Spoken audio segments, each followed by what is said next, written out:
बिस्मिल्लाहिर्रहमानिर्रहीम। Dear students, आज का हमारा टॉपिक है एप्लीकेशंस ऑफ डाल्टन्स लॉ। अच्छा, सबसे जो पहली बात है वो अगर आप गौर करें तो मैंने लिखा है collection of gases in laboratory. मतलब ये पहली एप्लीकेशन है कि गैसें जो हैं कैसे कलेक्ट की जाती हैं। जब आप लेबोरेटरी में गैसों को कलेक्ट करते हैं तो उनको कैसे कलेक्ट किया जाता है। वो कह रहा है कि जब आप कोई भी गैस लेबोरेटरी में कलेक्ट कर रहे होते हैं तो उसमें ड्राई एयर में कुछ वाटर वेपर मिक्स हो जाते हैं। जब ड्राई एयर में वाटर वेपर मिक्स हो जाते हैं तो वो मॉइस्ट बन जाती है, मॉइस्ट। इसकी मैं मिसाल आपको देता हूँ। जैसे आम कॉमनली आप क्या कर रहे होते हैं, मतलब गर्मियों के अंदर बड़ी गर्म हवा चलती है, ड्राई एयर होती है। अब उस ड्राई एयर में क्या होता है, थोड़ी सी बारिश हो तो उसके अंदर ड्राई एयर के अंदर वाटर वेपर मिक्स हो जाते हैं, तो वही जो गर्म हवा थी वो ठंडी हो जाती है। तो यहाँ पर बिल्कुल उसी तरह की मिलती जुलती एग्जाम्पल है। वो कह रहा है कि ड्राई एयर जो है उसके अंदर वाटर वेपर मिक्स होते हैं तो उसको हम मॉइस्ट कहते हैं।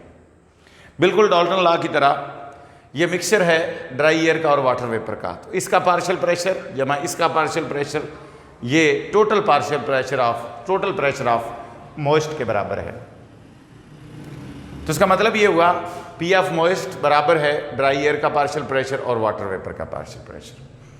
इन दोनों को सम करें तो ये पी ऑफ मॉइस्ट बनता है, यानी ड्राई एयर और वाटर वेपर इन दोनों को मिला लो तो वो मॉइस्ट बन जाता है। तो दोनों का पार्शियल प्रेशर का सम टोटल मॉइस्ट के प्रेशर के बराबर है।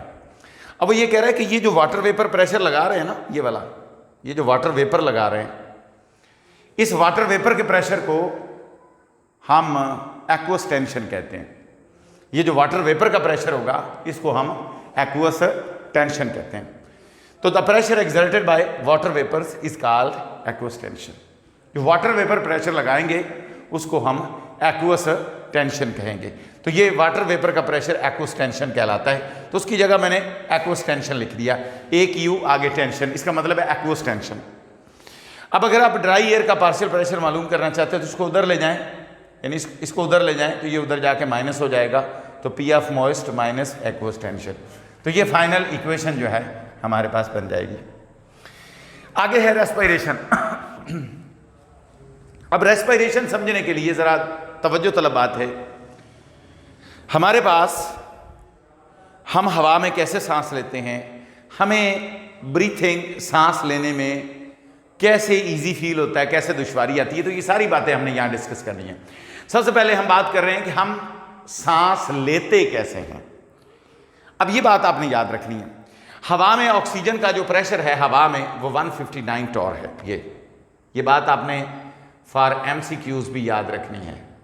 फॉर एमसीक्यूज मतलब हवा में ऑक्सीजन का प्रेशर कितना है, 159 टॉर। अब लंग्स के अंदर 116 टॉर है। लंग्स में 116 टॉर हो गया, हवा में 159 टॉर हो गया। अब जाहिरी बात है हवा में पार्शियल प्रेशर ऑफ ऑक्सीजन ज्यादा है, लंग्स में कम है, तो ऑक्सीजन ज्यादा प्रेशर से लो प्रेशर की तरफ जो है वो मूव करेगी। तो इस तरीके से हम सांस ले सकेंगे।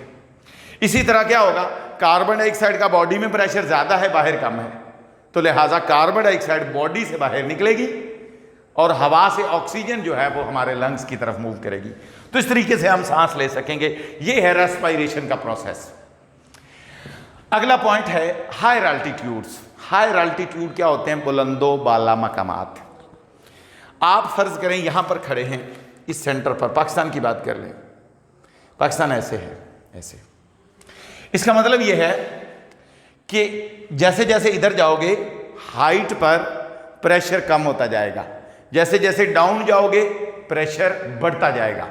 अब यहां वो बताना चाह रहा है कि जैसे जैसे आप हायर अल्टीट्यूड्स पर जाते हैं, हायर अल्टीट्यूड्स पर जाते हैं, वहां पर हायर अल्टीट्यूड पर जाने से, जो हायर अल्टीट्यूड पर जाने से हवा में ऑक्सीजन का प्रेशर कम होता जाता है। इतना कम हो जाता है कि ऑक्सीजन हमारी हवा से ब्लड में, यानी हवा से लंग्स में जा नहीं सकती। ऑक्सीजन जब जाएगी नहीं, ऑक्सीजन जा नहीं सकती, इसलिए हमें सांस लेने में दुश्वारी होने लगती है। तो हम ये बात कहते हैं कि बुलंदों वाला मकामात पर सांस लेने में दुश्वारी इसलिए आती है कि हवा में ऑक्सीजन का प्रेशर कम हो जाता है। ये बात आपने ज़हन में रखनी है। कभी ऑक्सीजन कम नहीं होती, ऑक्सीजन का प्रेशर कम होता है, ऑक्सीजन का पार्शियल प्रेशर कम होता है, इसलिए में सांस लेने में दुश्वारी आती है। फिर हम क्या करते हैं, फिर हम जाहिर बात है प्रेशर्ड गैस ले लेते हैं। सिलेंडर में हम अपना प्रेशर 159 और ऑक्सीजन का रख कर उसको सांस लेते हैं। इसी तरह अगर पायलट्स की बात करें तो एक सवाल यहां पर आता है कि पायलट का जो कैबिन है वो प्रेशराइज्ड क्यों रखा जाता है। सीधी सी बात यह है, जब पायलट ऊपर जाएगा तो उसको सांस लेने में दुश्वारी आएगी, तो उसका जो कैबिन है जिसमें वो बैठता है उसको हम प्रेशराइज कर लेते हैं। प्रेशराइज करने से मुराद है कि वहाँ पर हम प्रेशर एडजस्ट कर देते हैं, वहाँ पर हम प्रेशर 159 और रख देते हैं ताकि सांस लेने में ईजी हो, उसको प्रॉब्लम ना आए सांस लेने में। तो ये है बेसिकली हायर अल्टीट्यूड्स पर सांस लेने में प्रॉब्लम क्यों आता है, एक बात हो गई। जो पायलट्स का कैबिन है उसको हम प्रेशराइज क्यों करते हैं। तो ये दो बातें हैं जो हमें यहाँ पर सीखने में मिलेंगी। उसके बाद है जी डीप सी डाइवर्स, गहरे समुद्र के गोताखोर। अब इसको समझ लें, गहरे समुद्र में गोताखोर क्या करते हैं, जैसे जैसे आप डाउन जाओगे ऑक्सीजन का जो पार्शियल प्रेशर है PFO2 वो इंक्रीज होना शुरू हो जाएगा। वो कह रहे इतना ज़्यादा इंक्रीज हो जाएगा कि हमें वहाँ पर भी सांस लेने में दुश्वारी आएगी। अब डीप सी डाइवर्स क्या करते हैं, मसलन फॉर एग्जांपल टोटल हमने 159 टॉर रखना है, तो अब क्या होगा, ऑक्सीजन के अंदर कोई हम इनर्ट गैस जो है वो हम इस्तेमाल करेंगे। अब आपको पता है जब टोटल प्रेशर हमने कांस्टेंट रखा हुआ है और वो 159 टॉर है, तो जाहिर बात है आपको लास्ट टाइम बताया गया था कि P(N2) जो है या PFO2 जो है is directly proportional to NFO2। ये बात आप लोग पढ़ चुके हैं। तो बेसिकली इसी बात के तनाज़र में हम क्या कर रहे हैं, हम ऑक्सीजन का पार्शियल प्रेशर कम करने के लिए जो कि बहुत ज़्यादा बढ़ चुका है उसको एडजस्ट करने के लिए उसमें कोई हीलियम गैस, कोई इनर्ट गैस इस्तेमाल करते हैं। अब इनर्ट गैस कैसी गैस होनी चाहिए, उससे क्या मुराद है, इनर्ट गैस ऐसी गैस होनी चाहिए जो हमारे ब्लड में भी ना जा सके, हमारे सिस्टम को डैमेज भी ना कर सके, ऑक्सीजन के साथ रिएक्ट भी ना करे, नुकसानदेह भी ना हो। तो हम कॉमनली जो इस पर्पज़ के लिए इस्तेमाल करते हैं वो हम इसमें हीलियम गैस का इस्तेमाल करते हैं। हीलियम मतलब यहाँ चांसेस होते हैं कि नाइट्रोजन जो है उसका पार्शियल प्रेशर जो है 159 टॉर हो जाता है, नाइट्रोजन डिफ्यूज़ कर जाती है, नाइट्रोजन के चांस है कि वो डिफ्यूज़ कर जाए। अगर ऐसा हो जाए, नाइट्रोजन चली जाए, तो वहाँ पर डेथ का चांस होता है।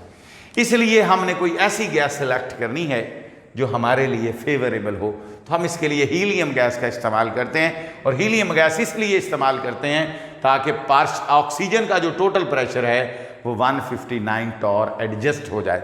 अब यहाँ से सवाल आता है कि how gases are collected in laboratory, एक सवाल शॉर्ट हो गया। हायर अल्टीट्यूड्स पर पायलट्स को डिफ़िकल्टी ब्रीथिंग में क्यों फील होती है, एक दूसरा सवाल इसी में से उनका सवाल आता है कि प्रेशराइज्ड कैबिन पायलट्स का क्यों रखा जाता है। दोनों का एक ही आंसर है।